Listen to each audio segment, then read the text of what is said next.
कहानी एक छोटे से गांव की है जहां के लोग अपने विश्वास और रिश्तों में बहुत संजीदा होते हैं। एक दिन गांव में एक नया आदमी आता है जिसका नाम रामू है। रामू बहुत अच्छा और प्रभावशाली व्यक्ति लगता है, लेकिन धीरे धीरे उसे लेकर गांव में संदेह और अजीब घटनाएं घटने लगती हैं। गांव के कुछ लोग उसे शक की नजर से देखने लगते हैं और एक बुजुर्ग महिला, पायल देवी, जो हमेशा सही समय पर लोगों की असलियत पहचान लेती है, उसे देखकर समझ जाती है कि रामू असल में धोखेबाज और झूठा है। पायल देवी के साथ कुछ और गांव वाले मिलकर रामू की असलियत का पर्दाफाश करने की योजना बनाते हैं और वे लोग रामू के कुछ बातें नोटिस करते हैं। झूठ बोलने की आदत। रामू हमेशा अपनी बातें घुमा फिराकर और झूठ बोलकर लोगों को प्रभावित करता है। वह कभी अपनी सफलता के बारे में झूठ बोलता है, कभी दूसरों को अपनी मदद के झूठे वादे करता है। पायल देवी उसे देखते हुए समझ जाती हैं कि ये व्यक्ति लगातार झूठ बोलता है। जवाब देने से बचना। रामू अक्सर किसी बात का सीधा जवाब देने से बचता है। वह सवालों से बचता है जब लोग उसे सच जानने के लिए पूछते हैं। यही एक और निशानी होती है जो पायल देवी पहचान लेती है। दूसरों के बारे में बुरी बातें कहना। वह हमेशा दूसरों के बारे में झूठी बातें फैलाता है और उनके बारे में नकारात्मक बातें करता है। यह आदत उसकी खुद की असुरक्षा और झूठे व्यक्तित्व को दर्शाती है। आत्मसंतुष्ट दिखना। रामू हमेशा खुद को बहुत ही स्मार्ट और महान व्यक्ति के रूप में प्रस्तुत करता है, लेकिन उसकी बातों से लगता है कि वह दूसरों की मदद करने का दिखावा कर रहा है, जबकि वह किसी की मदद नहीं करता। अचानक बदलाव। रामू के व्यवहार में लगातार बदलाव आते हैं।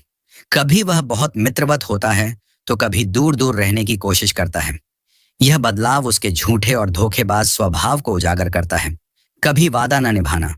रामू हमेशा वादे करता है, लेकिन उन वादों को निभाने में वह कभी भी सफल नहीं होता। लोगों को लगता है कि रामू उनके साथ कभी भी ईमानदार नहीं था। सामाजिक मीडिया पर फर्जी जीवन। रामू सोशल मीडिया पर एक परफेक्ट जीवन दिखाता है, लेकिन असलियत में उसका जीवन उतना आदर्श नहीं होता। पायल देवी इस बात को देखती हैं और समझ जाती हैं कि वह एक झूठा जीवन जी रहा है। मदद का दिखावा। वह दूसरों की मदद का दिखावा करता है, लेकिन असल में उसकी मदद कभी असल नहीं होती। पायल देवी इसे बहुत अच्छे से पहचान लेती हैं, क्योंकि उसने कई बार देखा है कि रामू दूसरों की मदद करने का दावा करता है, लेकिन कभी कोई ठोस कदम नहीं उठाता। सच्चाई से भागना। जब पायल देवी और गांव के अन्य लोग से सच्चाई जानने के लिए उसे दबाव डालते हैं, तो वह हमेशा सच्चाई से भागने की कोशिश करता है और जवाब देने से बचता है। संदेह पैदा करना। रामू हमेशा किसी न किसी के बारे में संदेह पैदा करता है ताकि लोग उसकी बातों को सही समझे और उससे प्रभावित हो जाएं। ये धोखेबाजों की एक प्रमुख पहचान होती है। दूसरों का फायदा उठाना। रामू हमेशा दूसरों के नकारात्मक पक्ष का फायदा उठाता है। वह जानबूझकर किसी की कमजोरी का फायदा उठाकर अपनी स्थिति को मजबूत करने की कोशिश करता है। विश्वासघात। अंत में रामू अपने सबसे अच्छे दोस्त के साथ धोखा करता है, जिससे उसकी असलियत सभी के सामने आ जाती है। पायल देवी और गांव के लोग अब पूरी तरह से समझ जाते हैं कि आदित्य धोखेबाज और झूठा था। रामू की सच्चाई का पर्दाफाश होते ही पायल देवी और गांव के लोग उसे अपने बीच से बाहर कर देते हैं। उन्होंने यह समझ लिया कि किसी भी व्यक्ति के अच्छे दिखावे से कभी धोखा नहीं खा सकते और सच्चाई हमेशा समय के साथ सामने आ ही जाती है। गांव वाले अब अपने रिश्तों और विश्वासों को और मजबूत करके आगे बढ़ते हैं, जबकि रामू अकेले रह जाता है, जो अपनी गलतियों का एहसास करता है। और एक स्टोरी आप सबको बताते हैं। एक छोटे से गांव में एक युवक अजय रहता था।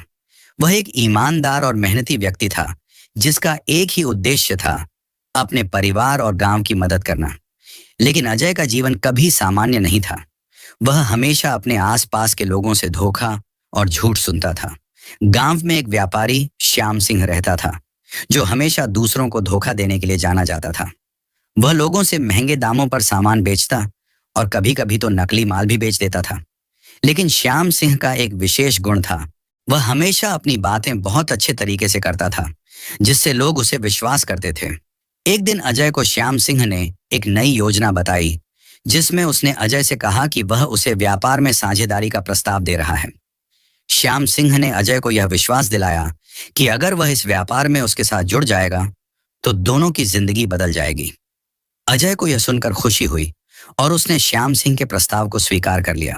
वह हमेशा अपनी बातें बहुत अच्छे तरीके से करता था, जिससे लोग उसे विश्वास करते थे। काफी समय तक सब कुछ ठीक चलता रहा, लेकिन अजय को धीरे धीरे यह महसूस होने लगा कि कुछ सही नहीं हो रहा है। उसे महसूस हुआ कि जो चीजें श्याम सिंह ने उसे बताई थीं, वे वास्तविकता से बहुत अलग थीं। एक दिन जब अजय ने श्याम सिंह से कुछ सवाल किए, सिंह ने उसे झूठ बोलने की पूरी कोशिश की। अजय को समझ में आ गया कि वह एक धोखेबाज के साथ जुड़कर अपनी मेहनत और विश्वास को बर्बाद कर रहा था। वह श्याम सिंह से अलग हो गया और उसने अपनी जिंदगी में एक नया रास्ता अपनाया। अजय ने इस अनुभव से यह सीखा कि हमें कभी भी किसी के झूठे और धोखेबाज शब्दों पर विश्वास नहीं करना चाहिए। जीवन में सच्चाई और ईमानदारी सबसे महत्वपूर्ण चीजें होती हैं। अजय ने अपने अनुभव को दूसरों के साथ साझा किया और यह संदेश दिया कि किसी भी स्थिति में अगर हम सच्चाई से न भटकें तो अंत में सफलता हमारी होगी। यह कहानी दर्शकों को यह सिखाती है कि जीवन में कभी भी झूठे और धोखेबाज लोगों से दूर रहना चाहिए, क्योंकि अंततः सच्चाई ही हमेशा विजयी होती है।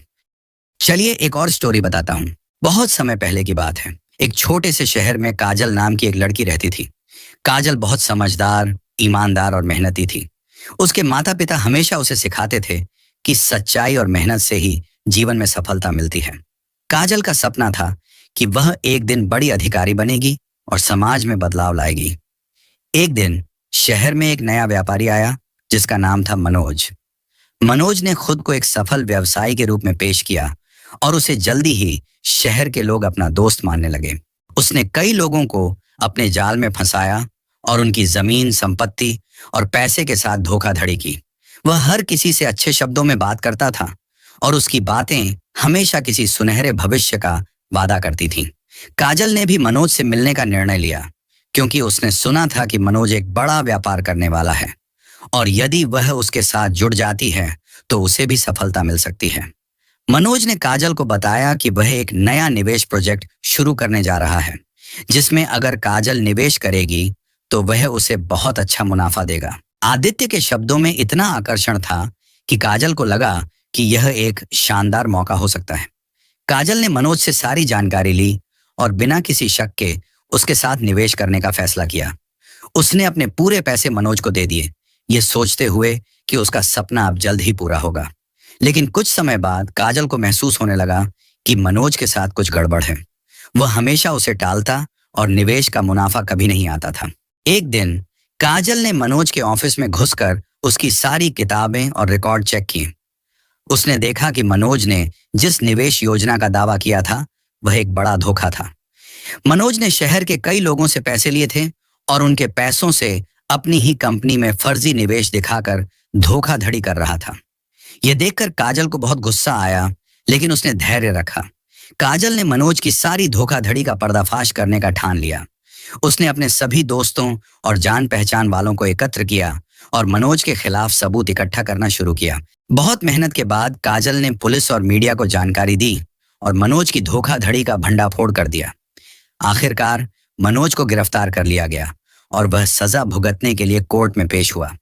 काजल ने यह साबित कर दिया कि अगर हम सच्चाई का साथ देते हैं और मेहनत से काम करते हैं तो झूठ और धोखे को हमेशा पराजित किया जा सकता है। इस कहानी से हमें यह सीखने को मिलता है कि धोखेबाज और झूठे लोग हमेशा अपने झूठ को छिपाने के लिए सजग रहते हैं, लेकिन सच्चाई और ईमानदारी के रास्ते पर चलने से हम उन सभी को बेनकाब कर सकते हैं। काजल की तरह हमें कभी भी अपने आत्मसम्मान और ईमानदारी से समझौता नहीं करना चाहिए, क्योंकि यही सच्ची सफलता का रास्ता है। यह कहानी यह संदेश देती है कि जीवन में चाहे कितनी भी मुश्किलें आएं, यदि हम सच्चाई और ईमानदारी के रास्ते पर चलें तो हम किसी भी धोखेबाज और झूठे व्यक्ति को हरा सकते हैं और अंत में सफलता प्राप्त कर सकते हैं।